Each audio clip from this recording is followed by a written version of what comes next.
I'm living in that 21st century, doing something mean to it. Do it better than anybody you ever seen. Do it. Screams from the haters. Got a nice ring to it.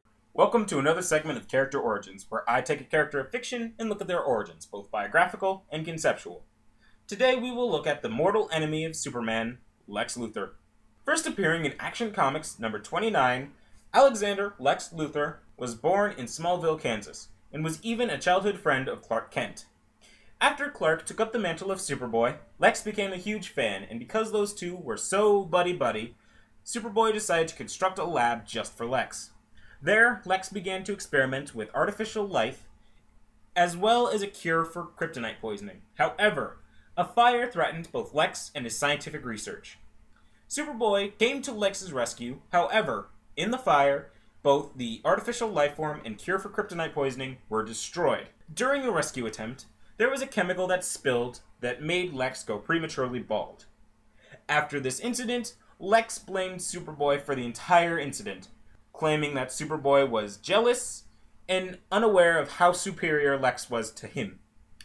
And from that point on, Lex decided to dedicate his life to proving his superiority over both Superman and the world. After killing his parents by tampering with their car brakes, Lex uses the insurance money to advance his social standing and create LexCorp, a multi-million-dollar conglomerate. The character was created by Jerry Siegel and Joe Shuster, and was created as the ultimate businessman.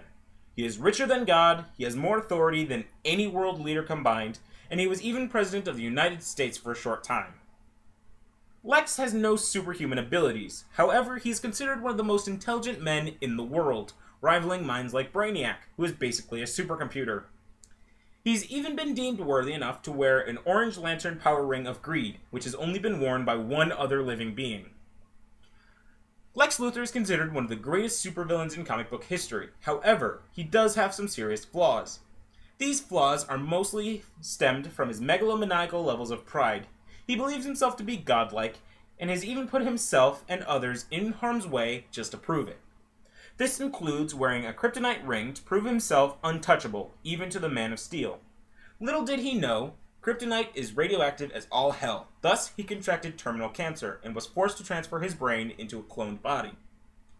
Lex Luthor has even deduced his arch-enemy's secret identity. However, because he saw himself as so superior, and the people of Smallville so beneath him, he decided that there is no way that the flying space Jesus could have possibly come from a one-horse town. And what I think trumps all of this is the fact that his sister, Lena, was crippled by a horrible disease. Lex escapes from prison just to visit her, and ultimately shows that he's smart enough to cure her, which he does. However, immediately afterwards, he undoes the cure, putting her in a catatonic state. Why? Because he could. The character has been portrayed multiple times in the media. He was first portrayed by Lyle Talbot in the Superman serials in the 1940s, Gene Hackman in the 1980s film series, Clancy Brown in the DCAU, Michael Rosenbaum in Smallville, Kevin Spacey in 2006's Superman Returns, and he will be portrayed by Jesse Eisenberg in 2016's Batman v Superman. God, can you imagine what you would do with Lex Luthor's fortune? I would convert a small portion of it into cold hard change, go atop the world's tallest building, and I would make it hail. No one man should have all that power. The clock's ticking, I just count the hours. Stop tripping, I'm tripping off the power.